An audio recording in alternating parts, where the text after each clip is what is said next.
My hands still bear the ghost of my father's calluses.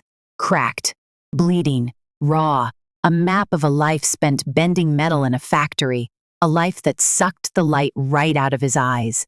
He'd come home smelling of grease and regret, just enough energy to eat whatever Mom put in front of him before collapsing. Mom, bless her, scrubbed other people's toilets and polished their silver to keep us afloat. I watched them, these two giants, slowly ground down by a world that didn't give a damn. I swore I'd be different. That takes money, Leo, he'd said, his voice thick with exhaustion when I told him, at 15, that I'd own my own business. And money ain't something we got. It wasn't a criticism, just a hard fact, but it burned like acid. I hauled myself through high school, football my only escape. Coach saw something in me, some raw, untamed hunger. He pushed me, broke me down, rebuilt me stronger. It got me a partial scholarship to state. Nothing fancy, but it was a way out of that suffocating small town, out from under the weight of my father's resignation. College was a different kind of fight. The scholarship barely covered tuition. I worked security at dive bars, breaking up fights and dodging spilled beer until 3 a.m., then dragged my aching body to morning practice. My teammates bitched about hangovers after weekend parties. They didn't know the meaning of tired. I saved every damn penny. After graduation, I took a job at a corporate gym chain, barely above minimum wage, plus commission on training packages. The money sucked, but it was my education. I soaked everything up, watched, learned, plotted. The equipment that broke down the most, the classes that packed out, the sales tactics that worked, the razor-thin profit margins on supplements versus training. I devoured it all. I filled notebooks with observations, crafting my plan piece by piece. They saw a meathead trainer. I was getting a free MBA in the fitness business. By 27, I had $42,000 saved. A pathetic sum, but enough for a down payment. I found a derelict strip mall on the edge of town. Rent so cheap it was practically free. Signed a 3-year lease on a 3,000 square foot space. Took out a $150,000 loan. Maxed out 2 credit cards. Ironclad fitness. I hung a banner I designed myself at Kinko's Printing, handed out flyers at the local community college. The first 6 months were a living hell. Slept on a mattress in the back office, showered in the gym, ate canned tuna and protein shakes. 18-hour days, no days off. I opened at 5 a.m., worked the front desk until 9, trained clients until 5 p.m., cleaned until 6, then paperwork and maintenance until midnight, sometimes later. Fixing broken equipment at 2 a.m. because I couldn't afford a repair guy. 3 times I almost went under. Had to choose between the electric bill and the loan payment, but I kept grinding. People liked that I remembered their names, that I cared about their goals, that the place wasn't full of posers and Instagram models. Slowly, it started working. By 30, I'd paid off most of the initial debt, hired 2 part-time employees. By 32, I had the cash flow to open a second location in a better part of town, twice the size, all new equipment. That's when things really started to take off. I moved into supplements. Saw how much my members were spending on overpriced garbage, partnered with a local manufacturer, created my own line, Ironclad Performance. Effective doses, no shady fillers. The supplement business exploded. By 32, I had 2 thriving gyms, a supplement line that was hitting local nutrition shops, and a net worth of about $1.2 million. On paper. Finally, I was tasting the sweet tang of success. Then she walked in. Scarlett. She strolled into my flagship gym one day in February, claiming she wanted to get in shape for summer. Bullshit. She spent more time checking me out than listening to the fitness assessment. 28 years old, sculpted body, perfect blonde hair, designer workout gear that cost more than my old monthly rent. Confidence dripped from her like sweat after a hard workout. The way she walked, talked, held eye contact a beat too long. I should have known. At first, I thought she was just another rich girl playing at fitness. But she seemed genuinely interested in me. in my story. After her third session, she asked me out for coffee. Almost never happened. I was usually the one making the first move. First clue. Over coffee. She told me she was a pharmaceutical sales rep for some big company, making six figures, closing deals with hospital networks.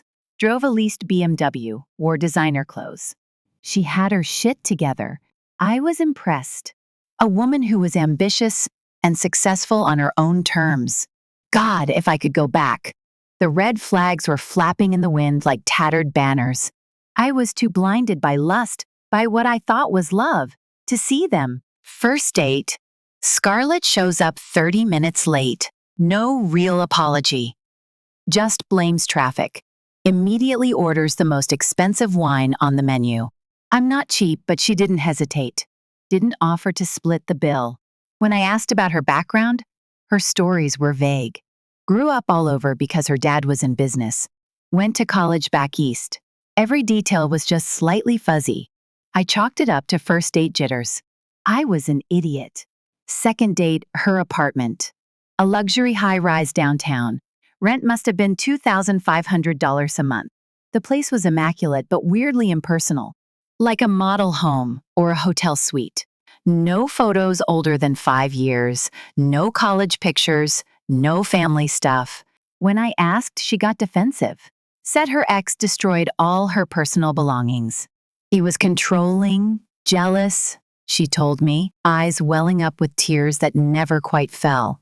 I felt like an asshole for bringing it up. Another red flag missed. The sex, though. Jesus Christ. Mind-blowing, porn star level enthusiasm. She knew exactly what to say, how to move, when to be aggressive, when to be submissive.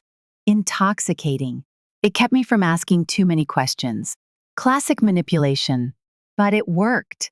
3 months in, she lost her pharma job. Something about office politics, her boss hitting on her. She cried on my shoulder, talking about how unfair the corporate world was to ambitious women.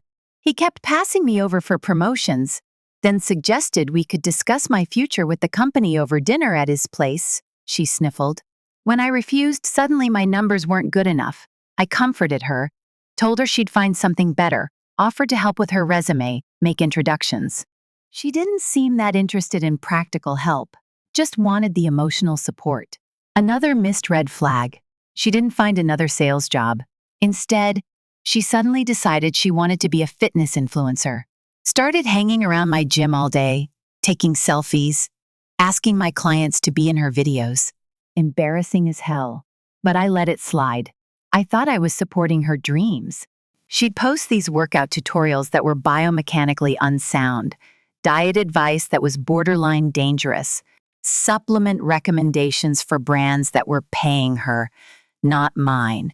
When I gently tried to correct her fitness misinformation, she'd get defensive. Not everyone wants to be a bodybuilder, Leo, she'd snap. Regular women want advice from someone who looks like me, not some jacked gym bro. Never mind that I had certifications, a degree in exercise science, and a decade of experience. Her 2 months of casual gym attendance clearly qualified her more.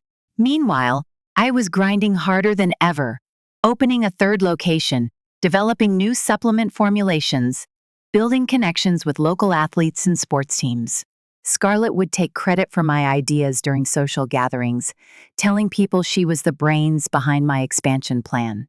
Leo has the fitness knowledge, but I'm helping him scale the business, she'd say to my friends, investors, and business contacts. I'd watch her do this, think she was just proud of me. A complete dumbass. After a year together, I proposed. Got down on one knee at a fancy restaurant overlooking the city, with a ring that cost me $155. Oh. Money I should have invested back into my business instead of a diamond for her finger. She said yes before I even finished asking, then immediately took a picture of the ring for Instagram. That night, as we celebrated with champagne back at my place, she looked at me with what I thought was love and said, "We're going to build an amazing life together." I didn't realize until much later that in her mind, we meant me doing all the work while she spent the rewards.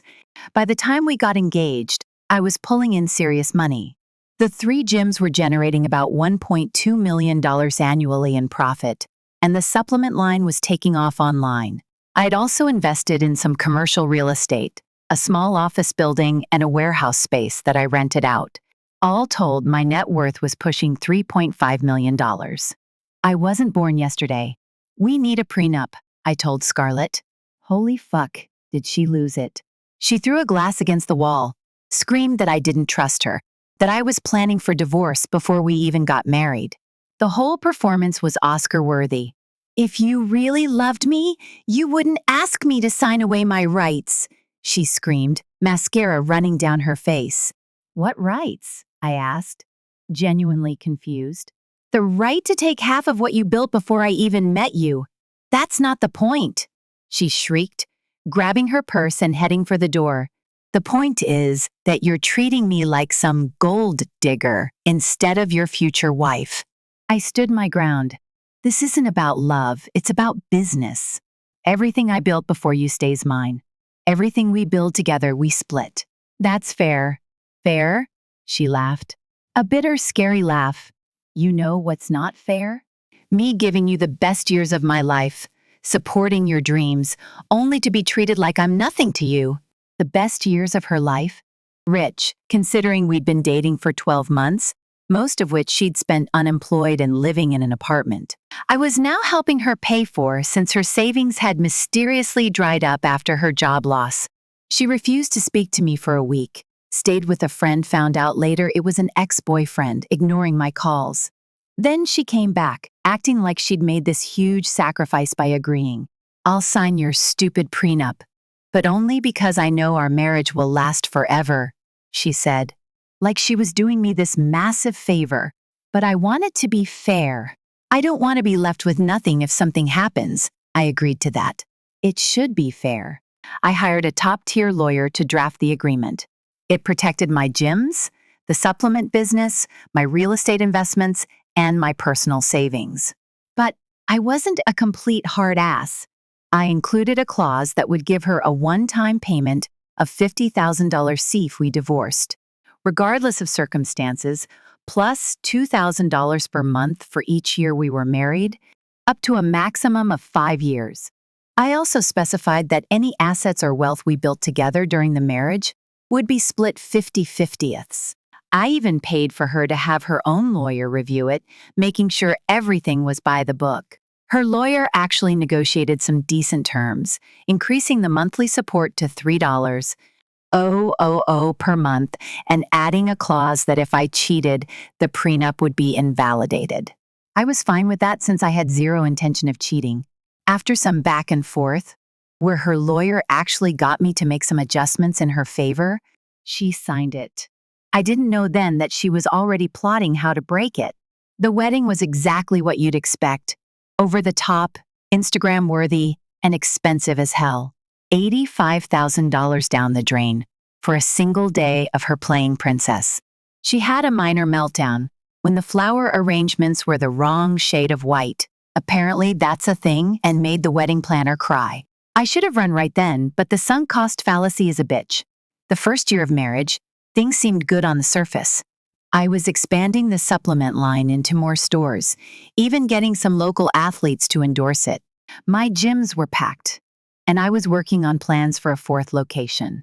Scarlett had given up on the fitness influencer dream after realizing it required actual work and consistency. Now, she announced, she was going into business consulting. What the fuck did she know about business consulting? Absolutely nothing. But she spent thousands on a website, business cards, and networking events. She landed exactly 0 clients. These people just don't recognize talent, she complained after another failed pitch meeting. They're intimidated by a strong woman with innovative ideas. The innovative ideas I saw in her. PowerPoint presentations were basic concepts, copied from business books and YouTube videos, repackaged with fancy fonts and stock photos. When I suggested she might need some actual business experience or education first, she accused me of not being supportive. You just don't want me to be successful, she snapped. You like having me dependent on you. By year 2, my income had nearly doubled. We moved into a bigger house in the best neighborhood in town. 5 bedrooms, pool, home gym that I personally designed with $50,000 worth of professional equipment. I bought her the Audi SUV she'd been drooling over. Life was good. Or so I thought. That's when her entitlement went into overdrive. She joined this country club, using my money, and started hanging out with these rich housewives who didn't work but spent their husband's cash like it was going out of style. Suddenly, my hard-working wife was posting Instagram stories from spa days, champagne lunches, and shopping sprees. One day, I checked our joint account and nearly had a heart attack. She'd spent $23,000 in a single month. Designer clothes, a girl's trip to Miami, Botox, and a $5,000 handbag. When I confronted her, she looked at me like I was speaking another language. "What's the problem? You can afford it. That's not the point," I said. "We didn't discuss any of this." "Discuss?" She actually laughed. "I'm your wife. Your success is my success. I shouldn't have to ask permission to enjoy what we've built." What the actual fuck? This woman hadn't contributed a dime to my businesses. She'd never even worked a full shift at any of my gyms. But in her mind, she was entitled to everything I'd built before and during our marriage. I suggested we set up a budget. A generous one, but still a budget. She threw another tantrum. So I'm supposed to track every purchase like a child? Ask permission to buy lunch? This is financial abuse, Leo. Financial abuse. That's rich. Coming from someone who was spending money she didn't earn like it was unlimited. The fights got worse. She'd call me controlling for wanting to set a budget. She'd compare our lifestyle to her friends. Jessica's husband bought her a Rolex for their anniversary. Why can't you do that? Jessica's husband is a 60-year-old cardiothoracic surgeon, I pointed out. And Jessica doesn't spend $23,000 a month on crap. Oh, so now my things are crap? And off she'd go again. Meanwhile, she started criticizing my appearance, the very thing that had attracted her in the first place. "You spend too much time at the gym," she'd say, while simultaneously expecting me to maintain the physique of a Greek god. "You're getting obsessive." This from a woman who knew exactly what I did for a living when she met me. "Maybe cut back on the protein shakes," she suggested one morning. "Your muscles are getting too big. It's not attractive anymore." I stared at her, dumbfounded. "You met me as a fitness business owner. Being in shape is literally part of my brand." She rolled her eyes. "There's in shape, and then there's whatever this is." She gestured vaguely at my body, which looked exactly the same as when we met. It was all about control. When we were dating, she loved showing me off. Her hot, fit boyfriend who owned his own business. Now that she had the ring, she wanted to remake me into something else. Something more controllable. The final straw wasn't even the money or the criticism. It was finding out who she really was. It was a random Tuesday when my world imploded. I was at my newest gym location, training a college baseball team that had signed on for group sessions. My phone kept buzzing with text from Marco, my head trainer at the original location. "Dude, you need to come here now." Not joking. It's important. It's about Scarlett. I told the assistant trainer to take over and drove across town, my mind racing with possibilities. Was she hurt? Had she caused a scene at the gym? Was she cheating on me with one of the trainers? When I got there, Marco pulled me into the office and closed the door. "Man, I don't know how to tell you this, but there's something you need to know about Scarlett." Turns out, one of our longtime members, a cop named Kevin, had recognized Scarlett from a case he worked years ago. Her name wasn't even Scarlett Barrett originally. It was Megan Thornton. She'd been arrested for credit card fraud in another state about 7 years ago, charged with running up her ex-fiancé's cards to the tune of $330,000. Charges were eventually dropped when the guy refused to testify, probably out of embarrassment. Kevin pulled the mugshot from the database. Marco slid his phone across the desk. He wasn't sure it was her at first, but then he heard her full name when you guys came to the Christmas party. I sat there in shock as I stared at the photo. It was definitely her, with darker hair and no lip fillers, but unmistakably my wife. Megan Thornton was printed under the booking number. I drove home in a daze, not even sure what I was going to say or do. When I walked in, Scarlett was by the pool, drinking wine with two of her country club friends. I waited until they left before confronting her. So, Megan, how long were you planning to keep your past a secret? The color drained from her face. For once, she had no quick comeback, no tantrum, no tears. She just stared at me. Kevin Sullivan recognized you. Remember him? Retired cop who trains at my gym. Shit, she whispered. Then the lies started pouring out. How she'd made one mistake with her ex. How she'd changed her name to escape an abusive past. How she didn't tell me because she was afraid I wouldn't understand.